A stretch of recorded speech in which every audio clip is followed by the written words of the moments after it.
My fiancée and her parents insulted my dead mother at the rehearsal dinner, forgetting she loaned them $145,000 they never repaid. I canceled the wedding in front of 80 people, but what I discovered, after left them speechless. I'm 33 years old. I've been working in graphic design for almost 10 years now, and I still can't believe what happened 3 months ago actually happened. I called off my wedding, literally, during the rehearsal dinner, in front of like 80 people, and left my fiancé standing there, not knowing what to do. When I tell new people I meet about it, they look at me like I'm crazy. But the truth is, it was the most correct decision I've made in my life. Even though it hurt like nothing I've felt before, I guess I have to start from the beginning so you understand why I did what I did. Because without context, it sounds like I went crazy out of nowhere. But I swear there were reasons. Lots of reasons. I met Vanessa 6 years ago at an art gallery where I was exhibiting some designs. You know, one of those pretentious events where everyone drinks cheap wine and pretends to understand contemporary art. She was there with a friend. She worked in marketing for a mid-sized company, and I thought she was amazing from the start. She was smart, funny, had that energy that makes you want to be around someone, you know? We started dating like a month after meeting, and everything was very natural at first, very easy. Her family was weird from the beginning. I'm not gonna lie, but I thought they were just different from mine, nothing more. Mitchell, her dad, owned an Italian restaurant downtown. Like one of those places where the tables have cloth tablecloths and everything is super expensive. He was loud, always had an opinion about everything, and kind of expected everyone to agree with him all the time. Carolyn, her mom, was quieter but just as complicated, with those passive-aggressive comments that leave you wondering if she actually insulted you or if you're imagining it. Vanessa also had an older brother, Brian, who worked with his dad at the restaurant after graduating from some expensive university. My family was completely different. My dad is an accountant. My mom, Evelyn, worked as a nurse until she got sick like 4 years ago, and I have a younger sister who's an elementary school teacher. We were a normal family, I guess. Nothing special, but we were close, and my mom was the center of all that. She was one of those people who's always helping someone, you know, bringing food to sick neighbors, offering to babysit other people's kids, that kind of thing. When I started seriously dating Vanessa, my mom welcomed her with open arms, like she did with everyone, and actually ended up helping Vanessa's family a lot at different times. But I'll get to that in a second because it's super important to understand everything else. The thing is, 2 years ago, my mom died of cancer. It was horrible, like one of those experiences that changes you forever, because we watched her deteriorate for months while the treatments didn't work, and in the end it was all very quick and very painful. Vanessa was there for me through the whole process. Honestly, she was an important support during those times, and I thought that meant she understood how important my mom was to me, how much I missed her, how devastating it was to lose her. My mom died leaving some medical debts, but she also left some things that were important to me, like her small but meaningful jewelry collection, photos, letters she had written to each of us, that kind of thing that has no monetary value but is irreplaceable to us. What Vanessa and her family never mentioned, not even after my mom died, was everything she had done for them when they were going through difficult times. Like 5 years ago, when Mitchell's restaurant was having financial problems because he had opened a second location that failed horribly, my mom co-signed a loan to help them get out of the hole. I'm talking about like $50,000, which for my mom was a lot of money because she and my dad weren't rich, but she did it because she liked Vanessa and because she felt I was happy with her. Later, when the restaurant's industrial oven broke down and they needed to replace it urgently, my mom lent them another $15,000 that they never fully paid back. I think they paid like half and then just stopped mentioning it. And the biggest thing was when Brian wanted to go to this expensive private university and his parents didn't have enough money. My mom paid for 2 full years of tuition, like $80,000 total, because she didn't want the kid to lose the opportunity. I found out about most of these things after my mom died, when my dad and I were going through her finances, and I was shocked by how generous she had been with people who basically treated her like she was just anyone. A year after my mom's death, I proposed to Vanessa. I did it on a trip we took to the beach. Nothing super elaborate but meaningful to us, because it was the place where we'd had our first getaway together years before. She said, yes, obviously, and we started planning the wedding for the following year, meaning this past year. At first, everything seemed normal. You know, choosing venues, thinking about guests, that kind of thing that's kind of stressful but also exciting. But I started noticing red flags that I had ignored before. Or maybe they weren't so obvious and now they were becoming clearer. I'm not sure.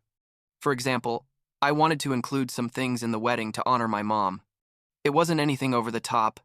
I just wanted to put a photo of her on the reception table with the other family photos, and I wanted my sister to read a poem my mom liked during the ceremony. Simple things, you know what I mean?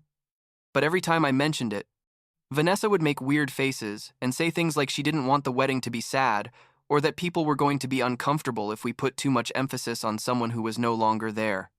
And I would tell her it wasn't to make the wedding sad, but to include my mom in some way because she had been super important in my life, but Vanessa would always change the subject or tell me we'd think about it later. Eventually, I stopped insisting because I got tired of fighting about it, even though it hurt a lot that she didn't understand why it was important to me. Mitchell and Carolyn offered to host the rehearsal dinner, which in theory was a kind gesture. They said they wanted to do it at an elegant restaurant downtown, not theirs but an even fancier one, like one of those places where each dish costs like $60 and the menu is in French. I said that was fine, although honestly I would have preferred something more casual, but I figured if they wanted to spend that money, then great. I wasn't going to complain. The dinner was planned for a Friday night, 2 days before the wedding, and the guest list was supposedly going to be just close family and the groomsmen from both sides, like 30 people max. But when I arrived at the restaurant that Friday, there were like 80 people there. I'm not exaggerating, there was literally double or triple the number of people we had agreed on. And most were from Vanessa's side, like her aunts, cousins, I didn't even know, Mitchell's business associates, Carolyn's friends, basically people who had nothing to do with the wedding. From my side, there were only my dad, my sister, my 2 best friends with their partners, and a couple of uncles. The place was decorated super elegantly, with expensive flowers on all the tables and candles everywhere, like it looked more like a charity gala than a casual rehearsal dinner. From the moment I arrived, I felt kind of uncomfortable with the whole situation, but I thought maybe I was being dramatic, that maybe this was just how big families were, with lots of guests and lots of show. Vanessa was radiant, greeting everyone. And I tried to do the same, but I felt like I was out of place at my own rehearsal dinner, you know? My dad looked at me at one point and told me quietly that something felt weird, but I told him everything was fine, to just relax and enjoy the evening. Dinner started, and everything seemed to be going normally at first. The food was good, I guess. Although I could barely eat because my stomach was in knots from the nerves. About the approaching wedding. People were chatting, laughing, drinking wine, that typical atmosphere at these things. Mitchell stood up to give a speech like halfway through dinner, which was expected because he always had to be the center of attention. He started saying nice things about Vanessa, about how proud he was of her, how she had grown into an amazing woman, that kind of thing dads always say at these events. But then he started talking about me, and that's where everything got weird. He said something like that he and Carolyn had doubts about me at first, that I came from a different background than theirs, that they weren't sure if I was the right kind of guy for their daughter. He said it with a smile, like it was a joke, but I could feel the edge in his words. You know what I mean? And then he said something that made me feel like I'd been punched in the stomach. He said that Vanessa was a girl who could have had any man she wanted, that she had dated doctors and lawyers before, and that he hoped I understood how lucky I was that she had chosen to stay with me. People laughed, like uncomfortable laughter, and I just sat there smiling because I didn't know what else to do. But inside I was boiling. Vanessa squeezed my hand under the table, but didn't say anything to defend me. Didn't tell her dad to stop or that it was inappropriate. She just sat there like everything was perfect. And then it's when things got really ugly. I don't know how the topic came up. I think someone mentioned something about mothers and sons, and Mitchell started talking about my mom. He said something like that, Evelyn. My mom had always been very meddling, that she was always trying to get involved in things that didn't concern her, and that she was one of those people who didn't know when to take a step back. I froze. I literally couldn't believe what I was hearing. I looked at Vanessa, expecting her to say something, to stop him, to defend my mom's memory, but she just lowered her gaze to her plate. Carolyn joined the conversation and said, with that fake sweet voice she used when she wanted to insult someone without it sounding like an insult, That my mom had always been one of those people who needed to feel important by helping others, like she didn't have enough in her own life. She said that when my mom had helped them with the restaurant money in Brian's college, she had always felt that my mom did it more to feel superior than out of true generosity. And then she laughed. Like that shrill laugh people do when they say something terrible but try to make it sound light, and said that at least now they didn't have to worry about having an overly involved mother-in-law in Vanessa's marriage. I swear in that moment, I felt like the air had left the room. I could hear my heart beating in my ears, and my hands started shaking. I looked around the table and saw my dad with his face red with fury, my sister with tears in her eyes, and my friends looking at me like they were waiting for me to do something. Vanessa still wasn't saying anything. She was just sitting there playing with her napkin.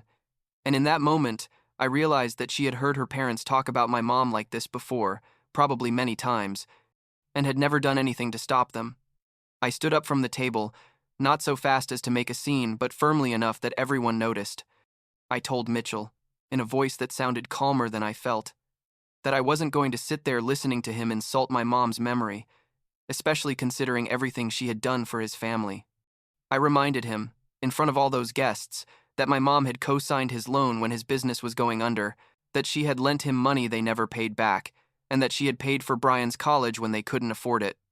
I said that my mom had done all that without expecting anything in return, just because she was a genuinely good person who wanted to help, and that the fact that they talked about her that way was disgusting and ungrateful.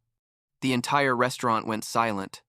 Mitchell stood up too, with his face purple, and started yelling at me that I didn't know what I was talking about, that they had never asked for my mom's help, that she had offered on her own, and that if I had a problem with how they remembered things, then maybe I shouldn't be marrying his daughter. Vanessa finally said something. She begged me to sit down, not to make a scene, that we could talk about this later in private. But I was so angry, so hurt, that I couldn't even look at her without feeling like my head was going to explode. I walked out of the restaurant with my dad and sister following me. My friends also came out after us, asking me if I was okay, what I needed. We stood there on the sidewalk for like 10 minutes, me trying to calm down, my sister crying, my dad saying we should go home. But then I thought about all those people inside, about how Mitchell and Carolyn were probably in there, making excuses for my behavior, painting me as the dramatic, crazy person, and I realized that if I left like that, they were going to control the narrative. They were going to say I was the problem, that I ruined the rehearsal dinner by being too sensitive, and Vanessa was probably going to agree with them because that's what she always did. So I went back into the restaurant. Everyone went quiet when they saw me, like waiting to see what I was going to do. I walked up to where Vanessa was, who was sitting there with a panicked face, and I told her in front of everyone that I couldn't marry her. I told her that I had waited, throughout the entire dinner, for her to defend my mom, to tell her parents they were being horrible, but that she hadn't done anything. I told her that showed me exactly what kind of marriage we were going to have. One where her family was always going to come first, where I was always going to be the outsider, and where my mom's memory was going to be treated like a joke. I told her I was sorry, that I had loved the idea of being with her very much, but that I couldn't spend the rest of my life with someone who couldn't stand by my side when it really mattered. Vanessa started crying, obviously, and tried to grab my arm, begging me not to do this, to talk about it, that she did defend me, but I was being unfair. Mitchell started yelling at me again, calling me a coward, saying I was humiliating his daughter. How dare I do this at his dinner? But I couldn't listen to him anymore. I turned around, looked at all the guests sitting there with their mouths open, and said I was sorry they had come for nothing, that there wasn't going to be a wedding on Sunday, and that I hoped they enjoyed the rest of their dinner, and I left. The next few days were an absolute nightmare. My phone wouldn't stop ringing with messages, calls, texts. Vanessa sent me like 50 messages a day, begging me to talk to her, to give her a chance to explain, saying that she did understand why I was angry, but that canceling the wedding was an overreaction. Mitchell sent me a super long email telling me I was ungrateful, that his family had accepted me when no one else would have, and that he was going to make sure everyone knew what kind of person I was. Carolyn left me like 5 crying voicemails, saying I had misinterpreted everything, that they loved my mom very much, that this was a big misunderstanding. Even Brian wrote me saying I was being selfish, that Vanessa was devastated, that I should reconsider. I blocked Mitchell and Carolyn immediately, but I kept responding to Vanessa's messages because, I don't know. I guess part of me still felt something for her despite everything. She showed up at my apartment like 3 days after the rehearsal dinner. She was a mess, no makeup, eyes swollen from crying so much, and she begged me to let her in. We sat in my living room and she tried to explain herself for like 2 hours. She said her parents were like that they always said things without thinking, that she knew it was wrong, but it was hard for her to confront them because her whole life she had been raised not to contradict them. She said she loved me, that she wanted to spend her life with me, that we would make things work, that she would set boundaries with her parents after the wedding. But I told her that was exactly the problem, that she was willing to set boundaries after the wedding, after we were already legally tied, but that she hadn't been able to do it when it really mattered, when they were insulting my mom's memory in front of a bunch of people. I told her that if she couldn't defend me in that moment, she was never going to be able to. I asked her directly if she also thought those horrible things about my mom, if she also believed she had been meddling and condescending. Vanessa couldn't give me a clear answer. She just said she understood why her parents had felt uncomfortable sometimes with the level of help my mom offered, and that was enough for me. That told me everything I needed to know. I asked her to leave, and she stood there at my door for like 5 more minutes, crying and begging, but eventually she left. I thought that was going to be the end, that after that conversation she would understand this was really over. But like a week later, I was looking for something in my mom's memory box that I kept in my closet. Those things I mentioned before, the jewelry, the letters, the photos, and I realized something important was missing. My mom had a gold locket that had belonged to her mom, my grandmother. It was a beautiful piece with tiny photos of our whole family inside. I had planned to keep it, to give to my sister someday, or to my own kids if I ever had them. But the locket wasn't in the box. I searched all over my apartment, thinking maybe I had moved it and didn't remember, but it wasn't anywhere. And then I realized, with a horrible feeling in my stomach, that Vanessa was the only other person who knew about that box, who knew where I kept it. She had been in my apartment many times in the last few months while we were planning the wedding, and there were several occasions when I wasn't there and she was. I sent her a message asking her directly if she knew anything about the locket, and at first, she ignored me. But after I sent her like 10 more messages, saying I was going to involve the police if necessary, she finally admitted that she had taken it. She called me crying, saying she had borrowed it because she wanted to wear it on the wedding day, that she wanted to feel connected to me and my family somehow. She said she was going to give it back to me, that she never intended to keep it, that she just wanted to have it for a while. But I was absolutely furious, like angrier than I had been in my entire life.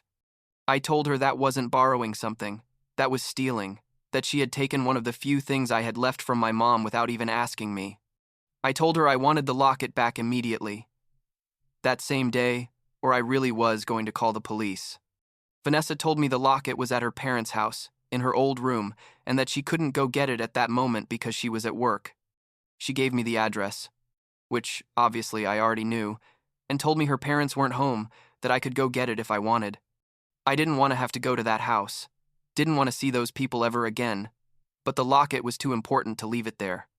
So I went, using the key Vanessa had given me years ago, and that I still had. The house was empty, like she had said, and I went up to her room feeling like a thief in a place where I had spent so much time before. I found the locket in her jewelry box, among her own things, and I grabbed it, feeling relieved to have it back but also incredibly sad about the whole situation. Just as I was leaving, Mitchell arrived at the house. We stood there, staring at each other in the entrance, and I could see he was as surprised to see me as I was to see him. I briefly explained why I was there, showed him the locket in my hand, and told him Vanessa had given me permission to enter. He turned red again, like at the dinner, and started yelling at me that I was a thief. How dare I enter his house, that he was going to call the police. I told him, go ahead, call the police, that I'd be happy to explain to them how his daughter had stolen this in the first place.